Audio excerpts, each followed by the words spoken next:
Welcome to MTM Travel. Mark just screwed over Spirit. He's flying to Orlando tonight. Got all his seats together, didn't pay. Times are good. Yes, winning. We're winning over here. No, I've done this. You love to fly Frontier. I fly Spirit is really good out of Detroit. We'll also fly Frontier, usually like once a year, probably 2 times a year for Spirit. Definitely every time we go to Orlando because it's so cheap. And I did we talked about previously on a 20-minute travel episode about buying tickets at the airport, and I bought these at the airport. Save $20 to $30 per person for the one-way ticket.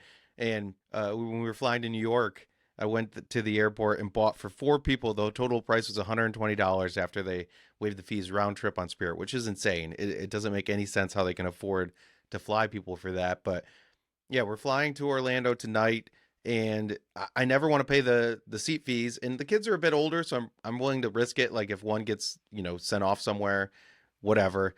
But with two parents Send and two off kids, somewhere. yeah, put them in the back, whatever. I don't care. But with two parents and two kids, I feel like they're going to put you with one parent is going to be by the kids at some point. One person might be left off. But even as long as we get one kid next to one parent, I'm not worried about my son. He doesn't care. He'll sit anywhere. My daughter would want to be probably near my wife or me. So all we got to hit is 50%. But every single time, the kid has been right next to a parent. We actually got one whole row together, and then the other person's in the aisle. So we didn't even get stuck like middles. Everybody thinks they're going to get like 4 middles in a row or something terrible.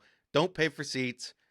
Just check in, get your stuff for free. They're going to keep kids and parents together as much as possible. And this thing sold out because they were like, hey, put your bid in to get bumped, which it's a 9 p.m. flight. So that's just stupid. Like you're going to get bumped till tomorrow. So suck it, Spirit.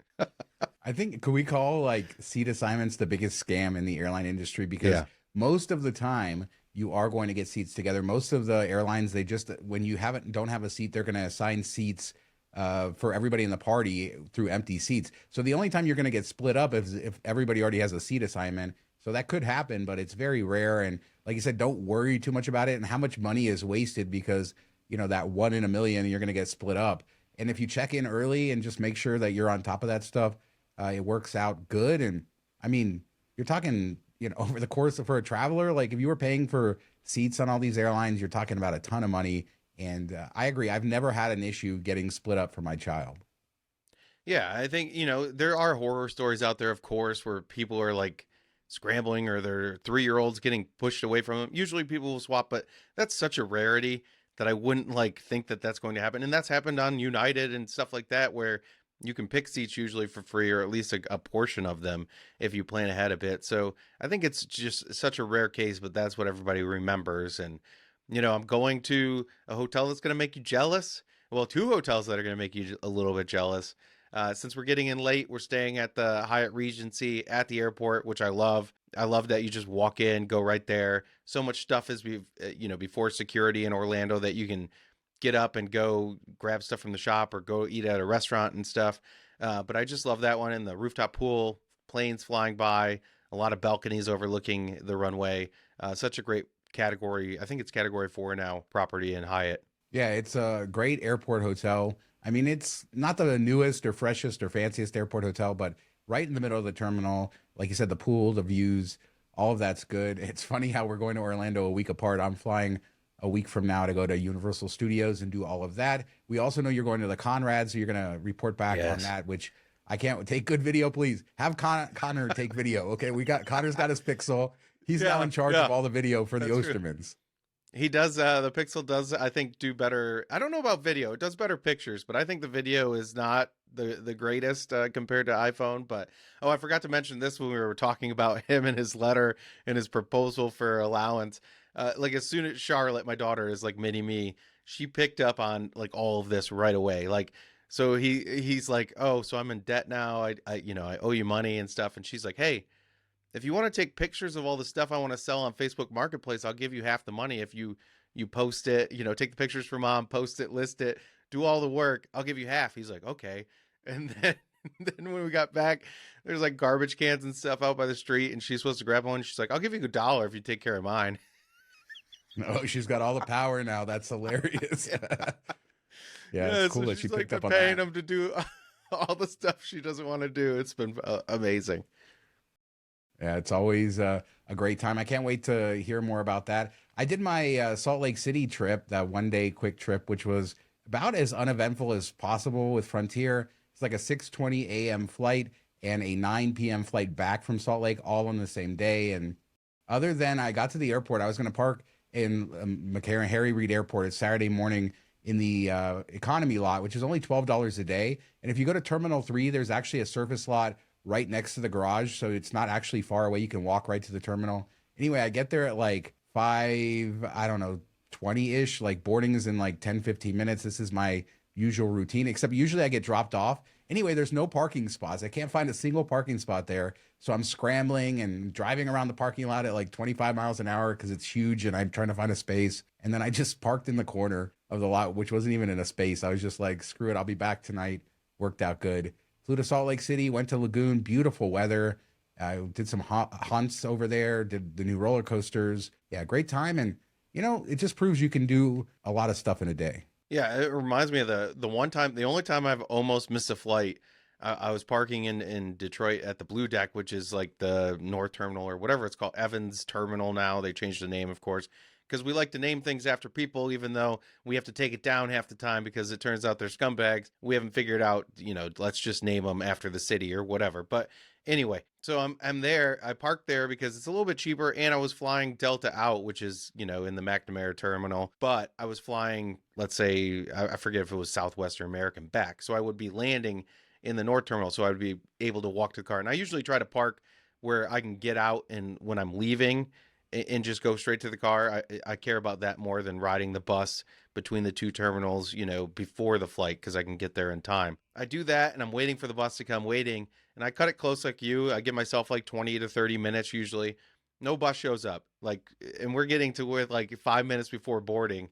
And I'm not worried about security or anything. It's usually pretty quick there, plus clear and everything else. But I got to the point that I just went up to like one of the random airlines parking places, and I was like, hey, I'll give you, you know, $15 if you just take me over there right now. Just go to the other terminal. He's like, you know what? They've been asking for more people over that terminal. So hop in, let's go. And there was like another lady waiting to do the same thing. And I was like, come on, let's go. Get in here real quick. And he drove us over. But yeah, crazy. I mean, the amount people worry about missing flights and stuff like that, you know, showing up we all know there's people who want to show up 3 hours early. My dad. And yeah, I mean, there's so many of them.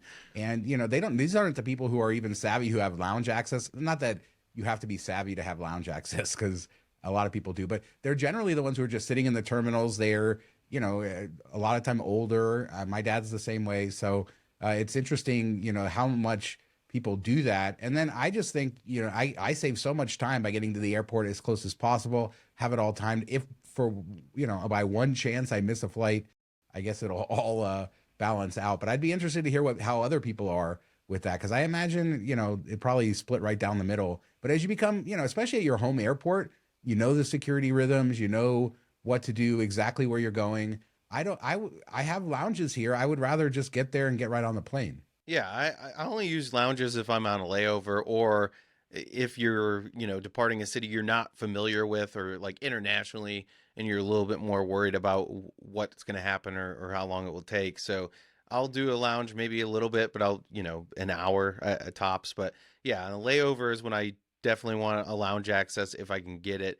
Sometimes, you know, the lounge is more crowded than just going to a regular bar or restaurant. So I'll kind of scope that out, and depending on how things look in the terminal, like if you're in the Detroit airport, you can usually find a pretty empty bar or whatever. There's a lot of seating. They built it bigger than they needed to, so you're not crammed. But if you're in something like Old LaGuardia, or, you know, those type of things where, you know, Midway, where every seat is taken everywhere and it just is a miserable experience, then you're going to want that lounge access for sure. So one last airport related thing. This was the first time I had been in the new Salt Lake City airport. And for people who don't know, they rebuilt the terminals, and they opened, I think, in 2021, but it was a construction project going on forever. Had several visits to the airport while it was under construction. So finally got to try out the new terminal buildings, and they built this A terminal, which is the longest terminal I've ever seen. It's just like one straight line end to end. That's probably like a mile. And then they have like a midfield concourse, which is like way out. And the only way to get there is to go down escalators and then like basically moving walkways across.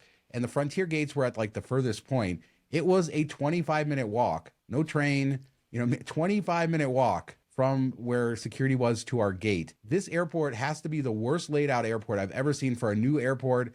They just basically stretched it out as long as they could. I get that it probably helps with traffic and stuff for the airplanes, but it is not a good guest experience. Yeah, so don't do tight connections there. Then if you get stuck one end to the next, it could take you forever. I mean, it's great if you want to get your steps in and you have some time. I know a lot of people that just like put on music and walk around the airport while they're waiting for a delay and kind of get a workout in. So that's perfect for that long straight, nothing too much to worry about. But yeah, if you're trying to get from point A to point B quickly, this is going to be a problem.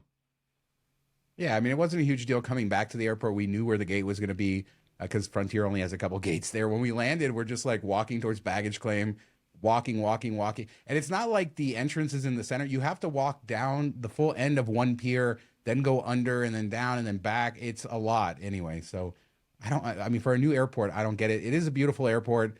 Not as nice as PDX's a new airport, but we do have some new airports in the US. It's interesting because all of our airports got so old. And like 20 years ago, I'd traveled to China and you have all these beautiful brand new airports. But even you talking about LaGuardia, LAX in the huge transition, JFK's done a lot of work. A lot of our older airports, PDX just replaced its terminals. SLC did too. We're getting some new cool airports here. It's just not SLC. I don't love that one. Yeah, it's definitely needed. Some of these airports were built when there was not as much traffic, and it's just tight. It's a miserable experience. You try to avoid them as much as possible, or at least not connect through them, because it's worse when you're stuck there for 2 or 3 hour layover versus flying out. At least you can time it. If you're flying into or out, you can get out, in and out quickly. But yeah, the layovers and stuff, avoid. There's always those you want to avoid. Chicago, both airports in Chicago, avoid at all costs in my book. So one last thing. I mean, we went to Lagoon. I don't want to talk a lot about the amusement park of it. I probably threw some video up over We got to talking keep our about the streak airport. going. Yeah, I didn't take a lot of video of the airport, so you probably saw some video from the park. But it's just a classic family-owned amusement park, kind of similar to Silverwood that I talked about in Idaho. If you like that sort of feel, family-owned. They have the 7th oldest wooden roller coaster, or oldest roller coaster in the world there. It's over 100 years old, from new cool coasters and then a lot of classic rides, stuff like that. So don't want to go too much into it on this show, but if you are ever in that area and you like that sort of classic Americana, Lagoon really delivers. Fantastic. That was my 3rd visit, I think, and I'll definitely be back. Does it have like a water park since it's named Lagoon?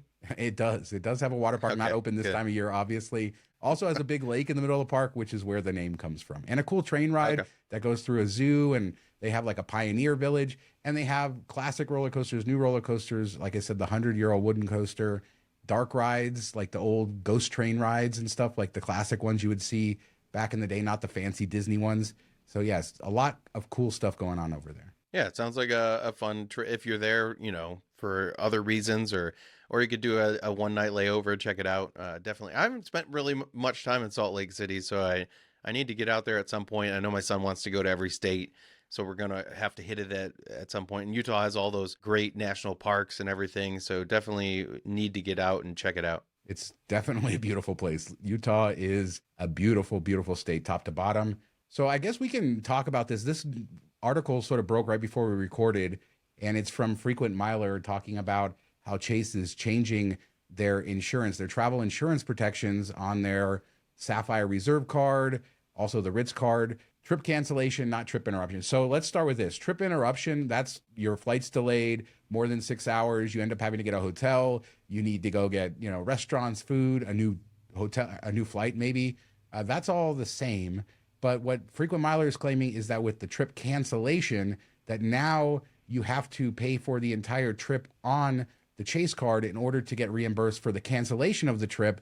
And we're not sure that it wasn't the case like that before. I will be completely transparent with this. I read this. I've had that thought. Then I talked to a few other people who were convinced that this had changed. And then I sort of fell in line with that. Then I talked to you, and you've talked to other people, and we're not convinced that it's changed. So there you go. Yeah. Yeah, I think Derek at Travel on Points and Brian both were like, I think this has been since J.P. Morgan Chase made credit cards. This has been the way the terms are. I don't read insurance stuff, so I've never really paid that close attention. I think most people use trip delay. If anything, that's where you get stranded for 6 hours or overnight. That's where these insurances really come into play. So I wonder if they're just like thinking trip delay was this too, and getting the things confused. And so I don't think this really changed. I mean, if your trip is canceled, like your flight's canceled, usually they rebook you, so you're not going to be using insurance. Maybe the hotel you can't get to in a day, but usually they'll work with you. So I feel like it's not as necessary as trip delay insurance is anyway. Like that's the big one. If you're stuck for 6 hours, you can go get food. You people buy headphones if their headphones are under the plane or whatever it be. If they check their luggage or say they check their luggage, so all those type of things. Or if you're stranded overnight, you can still get your hotel, and that even if you just book the $5.60 in tax and fees, you're covered. So I think for the majority of people, this is business as usual, even if they did change. But as we've said, I don't think it really did change. I think it's just somebody actually took time to read it for once. Yeah, and so trip cancellation is really reimbursing you for what you paid for non-refundable stuff. So if you're booking things with points, they were never going to reimburse you for the points you paid for a plane ticket when you just paid the taxes with it. You were just going to get the taxes back. That was always definitely the case in that way. If you had paid with discounted gift cards or something else like that, they're claiming that might have worked before. I haven't done it, but let's just talk about the trip delay because I think that's such a cool benefit with Chase, the way it works. I've used it a couple times with the Sapphire Reserve, been super great. And all you do, just like Mark said, all you have to do is pay the taxes and fees or, a portion of it in order to get this coverage. And then if your flight is delayed a certain amount of time, it really depends. There's a lot of rules, but basically they will reimburse you for new flights, hotel. A few years ago, we had a Frontier flight in Dallas got canceled because of an ice storm. It wasn't just Frontier's fault. There was hundreds and hundreds of flights canceled. Basically, by the time I saw it and I tried to rebook us, the flights the next day were gone. And so Frontier couldn't get us home for a couple days. So I was able to book us new tickets, book us in the Hyatt, earned all the points on that. We went to restaurants, ate everything. They even paid the rental car for the entire portion. We had to extend it by one day, but they just paid the entire rental car bill, which they didn't have to. And super simple. It's nice having that peace of mind. And when we've done more of our long-term travels, when we're on the road constantly, then I supplement that with an Allianz travel insurance policy, which I've enjoyed as well. And I've used them sort of in conjunction with each other where, Allianz will cover some of it, and then in one case we went over and above, and then Chase covered it all, the rest of it. Yeah, and it can be like people assume that everything works this way, and like American Express, plays the gotcha where you have to book a round trip flight to get the coverage. If you book just one way with the American Express card, it won't cover that flight. You have to book, the full round trip on the same, and it has to be on the same American Express card. So if you're like working on a sign up bonus and you put it on this card, but you put the return on a different American Express card, that won't even work. So definitely, read the rules of each card you use. Chase, I think, makes it the simplest. I don't think anything's really changed here overall. Usefulness will still be there for the trip delay, which most people want, and the car rental insurance coverage, which is really good too. So I think those are the two things people really need when traveling, if at all. Like, we got stranded in Frankfurt and could have maybe done something with this, and this was on our Christmas trip a couple years ago for Christmas markets, and our Munich flight got delayed, so we got stranded in Frankfurt for an extra night, and I could have filled out forms and paid cash for the hotel and all this stuff, and submitted food receipts and everything, and I just didn't think it was worth the time. And there's a Hyatt place right down the train from the airport for 5,000 points a night, so I just booked it for 5,000 points. I knew I was going to get the EU 261 money for 1,200 ish bucks. So I was like, that's good enough for me. Like, I'm not going to worry about keeping $50 worth of food receipts and trying to book this, hotel and submitting, with cash and whatever. I know some people like to get every ounce of value they can out of these programs, but I'm like, if it's easy and it doesn't cost me much, I'm just going to go with this. $1,200 is more than enough for me. Yeah, I mean, it's really about the peace of mind. Like, there's been time we talk about budget carriers, Frontier, Spirit, Allegiant's really bad because they have a lot of times where they fly one day a week to a certain city, but you can get stuck. And if you're ever booking one of those carriers, like there's times where I booked Allegiant and it's 1/5 or 1/6 the price, and it's like, do I want to pay 6 times the price just because I know that airline's going to get me out of there a little quicker, or do I know I booked Allegiant, probably going to be okay? If it gets canceled, I have the coverage to book something else. That's what happened to Jasmine last year on our Memphis meetup. I got sick and I couldn't go. She went and she was on Allegiant because that was our only direct flight to Memphis. Makes much more sense to fly direct than to connect.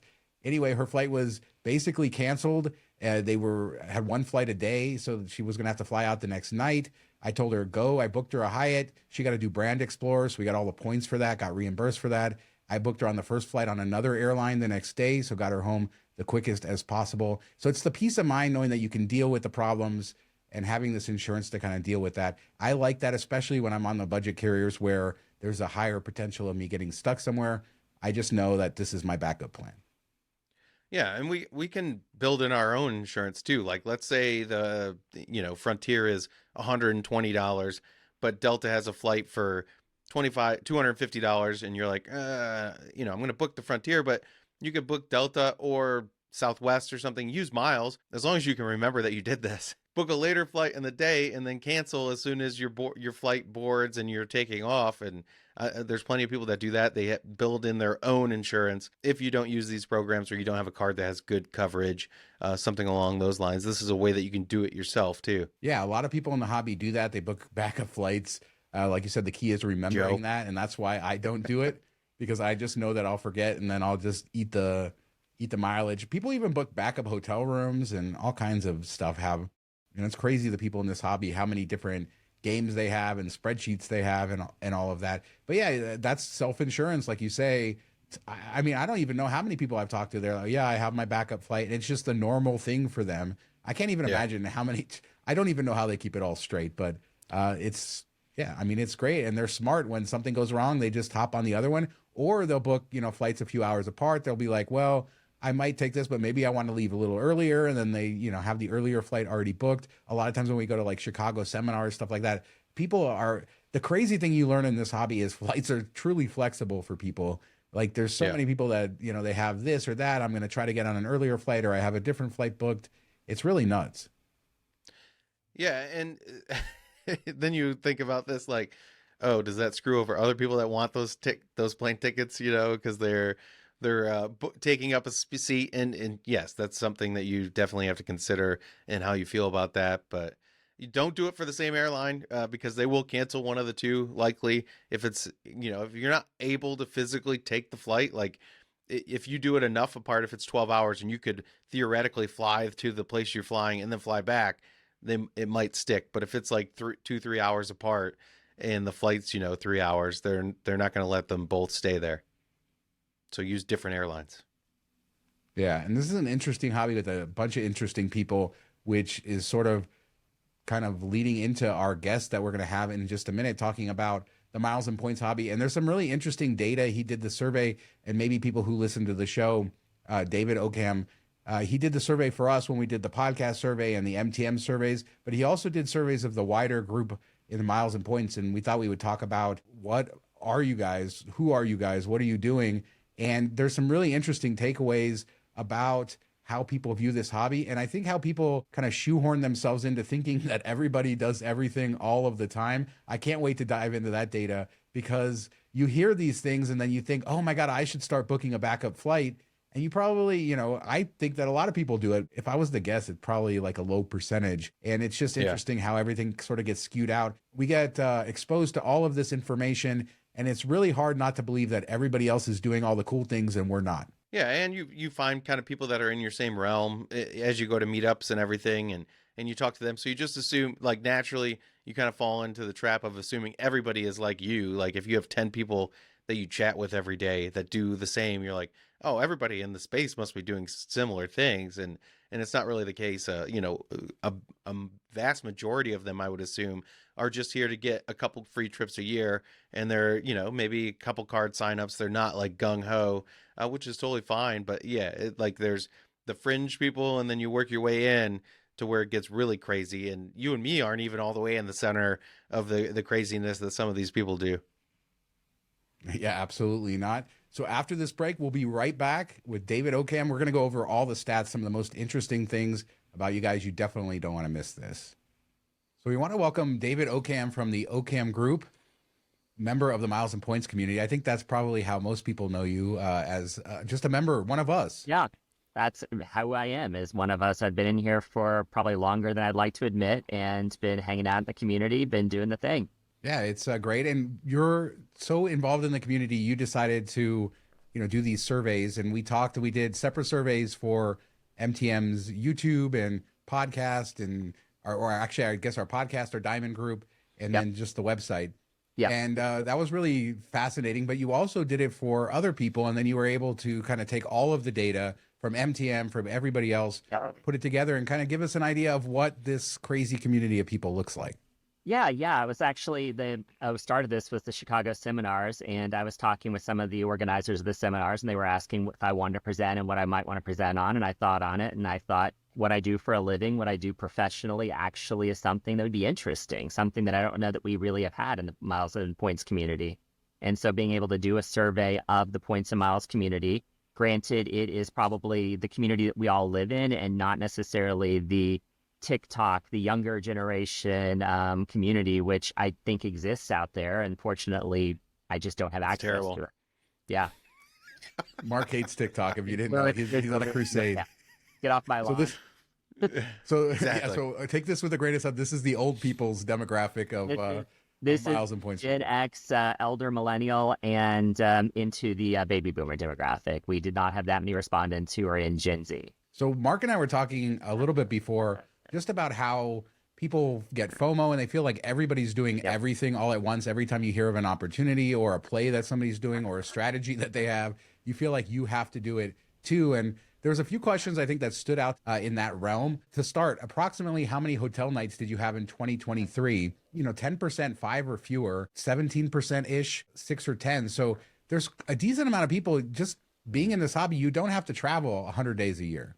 Yeah, yeah. I mean, well, actually, in terms of that specific question, what jumped out at me, because we did ask a "Do you travel for work?" question, because that's how I initially got in the hobby. Was I worked in consulting and was on the road all the time, and so it made logical sense to actually get something out of the time that I was spending on the road, the organic miles and points I was generating. I kind of assumed you would see a larger segment, but we saw very few, and probably exactly the same as you would see in the general population who travel for work. So seeing more than 20 nights in a hotel, about half of the respondents, that's a huge number. And so that's one of those rumors that I jumped out at me. I'm like, no, I mean, people in the points and miles community actually are traveling. They're actually doing all the weekend trips that Mark was talking about in the last episode. I feel like a ton of people have status with hotels too, or chase it or spend towards it. Same with airlines, especially like American, the way they have theirs set up. But like Hyatt, you can spend towards it. And I think so many people focus on earning status for like 1 or 2 trips a year that it's totally not worth it. Just earn your points and book into a class of room that gives you those perks as a part of it. And you'd be way better time spent, money spent, all that stuff. Well, actually, I mean, that's interesting you bring up the status question, because that actually pretty much shocked me. I'm trying to come up with the exact number here in front of me. But we kind of assume like everyone's globalist, right? That everyone has a hotel status. But in actuality, no, they really don't. The question was about if you or your significant other, because of guest of honor bookings, have hotel elite status. Only a third of respondents are globalist. About 40% are Hilton Diamond, which they give to anyone with a pulse, and about a quarter of them are Marriott Bonvoy Platinum or higher. So it's actually not as prevalent as I kind of expected. I really kind of expected a lot more people to have that status, right? And so I think that's one of those misnomers that we too have in the points and miles community, that everyone's a globalist, and we're really not. Yeah. But I wonder if that's even skewed a bit because of the Built promo, and people have it from Built that they wouldn't have had it. So maybe it's even lower in like a normal year. I absolutely think that people are getting it through promos or through the American Airlines promos. How I got my globalist status this year, because I'd always relied on my wife to be the Hyatt globalist in the family and guest of honor me. But since that's not happening going forward, I had to get it on my own. And so I used my American Airlines status to transfer over and to do the challenge on it. So absolutely, that's skewing it. It's interesting, though, you're talking about all this, because one of the things I run into meetups all the time are just people that are feeling like they're less than, or, like we talked about with the hotel status, or just they feel like they're not measuring up and they don't belong, or they're not as good as other people. And here's another question. How many countries have you visited? 36% have been to over 20 countries. That means the rest have been to under 20 countries. So just thinking how many countries you've been to, and you meet people, we know people in the hobby who've been to every country in the world, or people who have been to 70, 80, 100, whatever it is. It doesn't matter. I mean, it matters is you love travel. And this is, I think, my whole takeaway from all of this is that we're all so different and we're all doing this in so many different ways. And I think, I mean, one thing to keep in mind, even on the countries question, because when I talk, like my son is 5 years old and he's been to 23 countries. And so when I tell people that, their like mind is blown, right? And when I ask them, well, how many have you been to? For the vast majority of people out there that are not in the points and miles community, it's like 4 or 3, or a lot of people may even be 0 or 0 other countries other than the United States, obviously. But it's like, so I mean, for this community, the fact that over a third have been to more than 20, a quarter have been to 11 to 20 countries. That's a lot. And so the intimidation, you're right, is you see the influencers out there, the big names, the Marks and Shawns of the world, right, who've been to 90 countries in the last 5 minutes, right?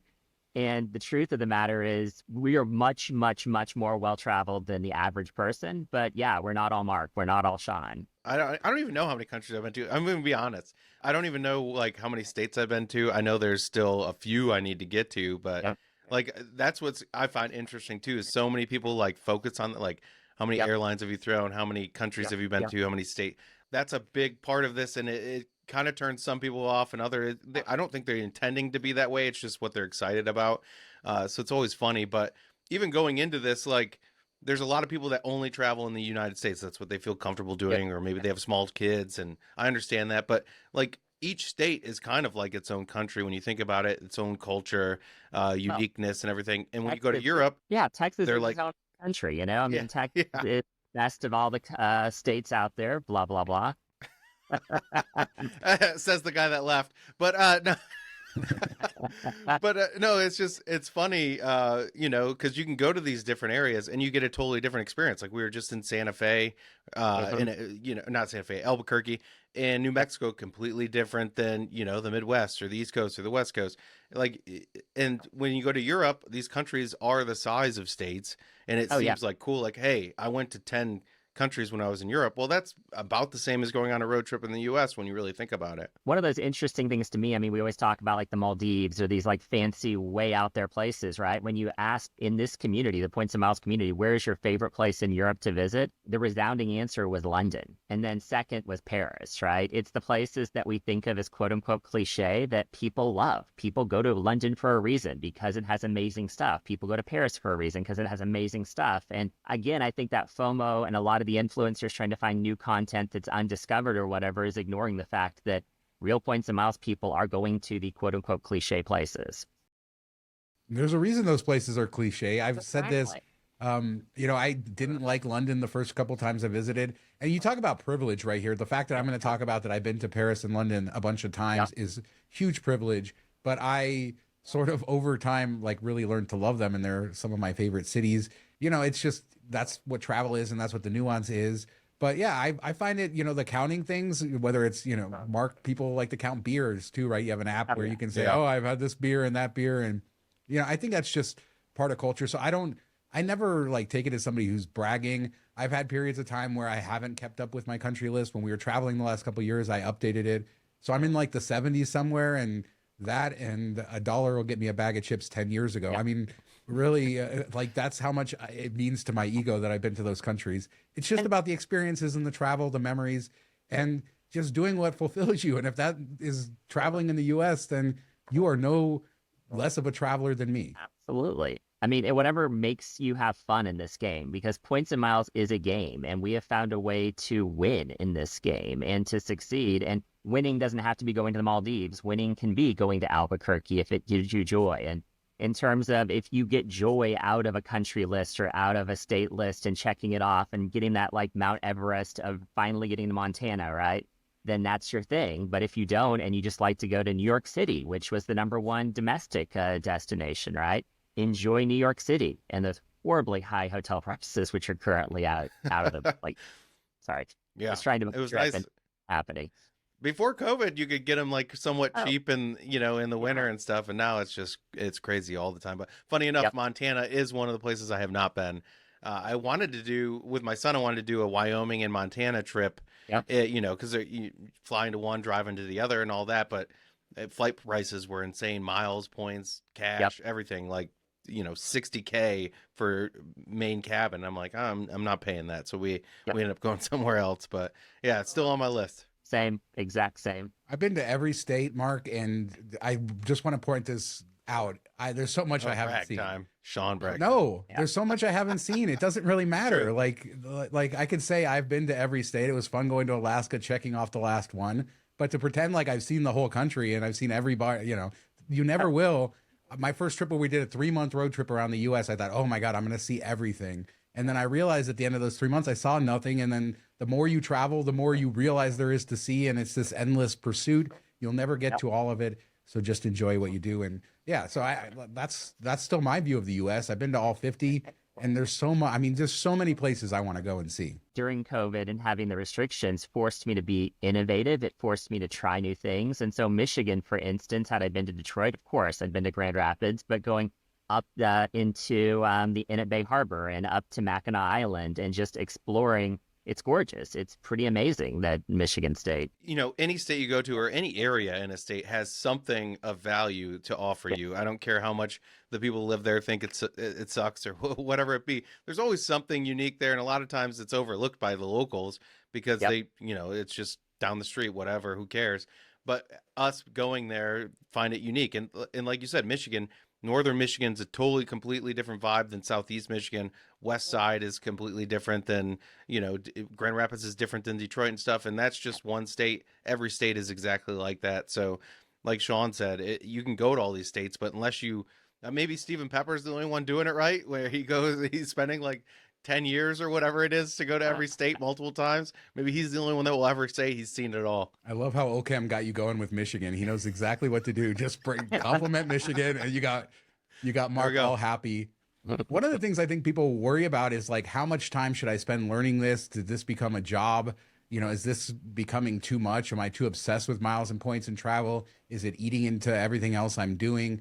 And you had a question on there. How much time do you spend in the past week consuming miles and points information?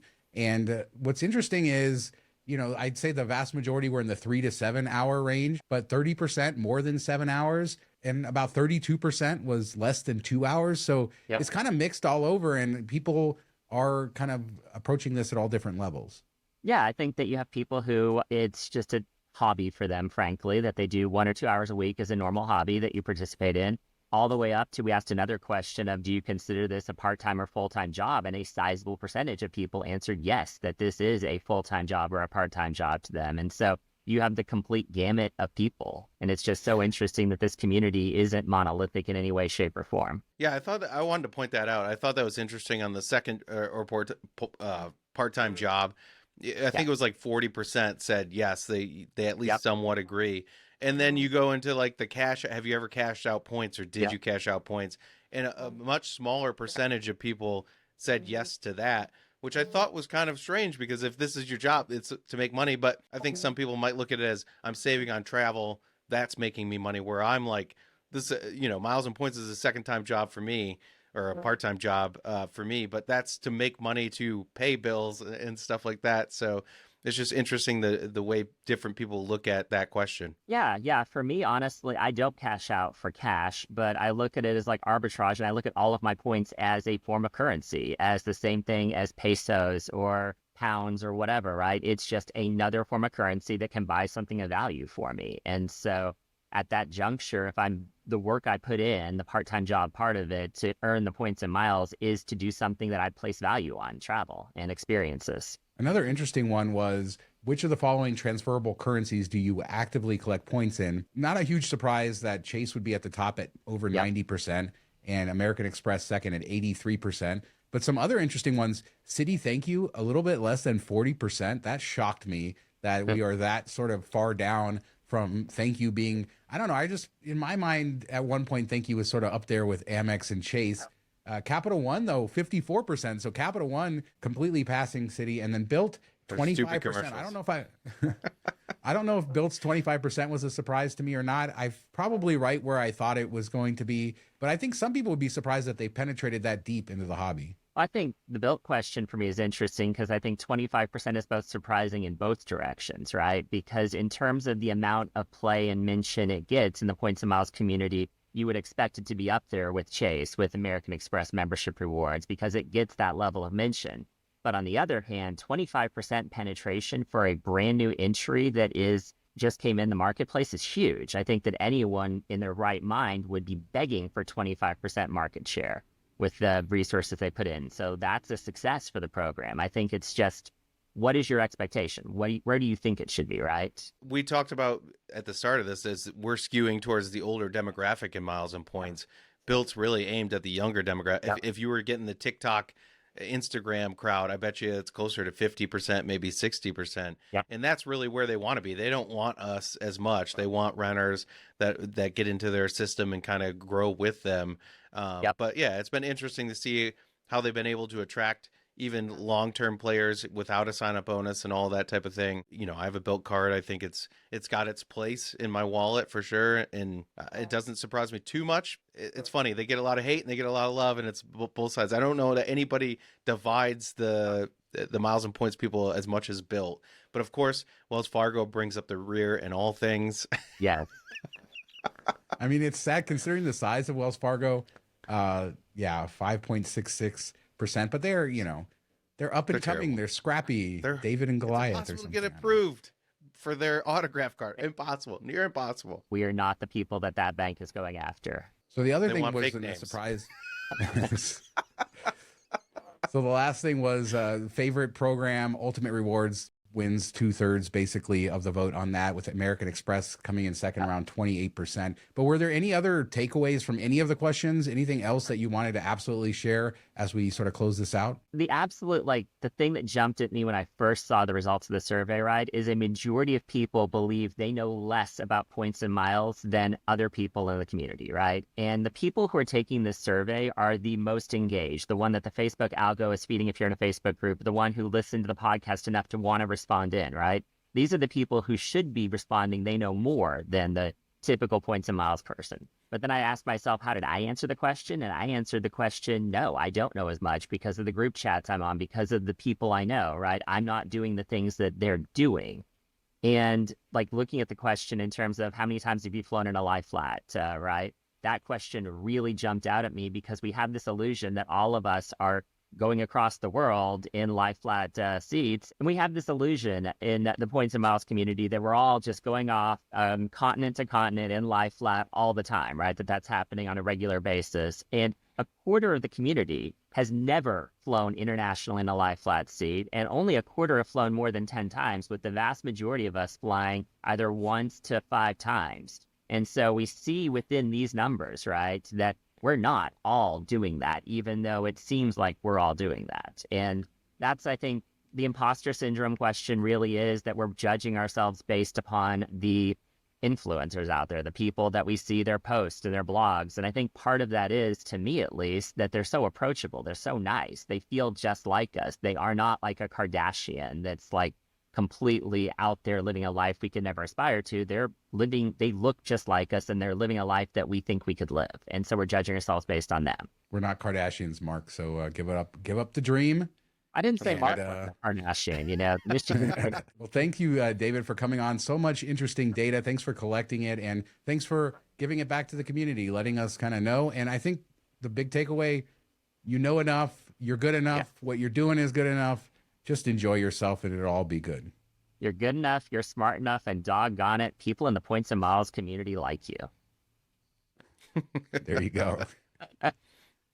Thanks to David for collecting all that data, for all the stats going into it with us. It's so interesting, and I hope you guys enjoyed all of that. Let us know what you think about that or anything else we talked about. Salt Lake City Airport, how terrible it is. I don't know, Mark stealing from Spirit by not paying for seats. Everything else, leave a comment. Of course, the Chase insurance discussion. We do 2 shows a week. We do this show on Mondays, MTM Travel. That's our long form podcast. Then 20-minute travel on Wednesday. That's for all of your miles, points, travel news. Don't forget to subscribe to the channel, leave a comment, thumbs up, all that good stuff. Thanks so much for listening. Talk to you next time. Have a good weekend and week.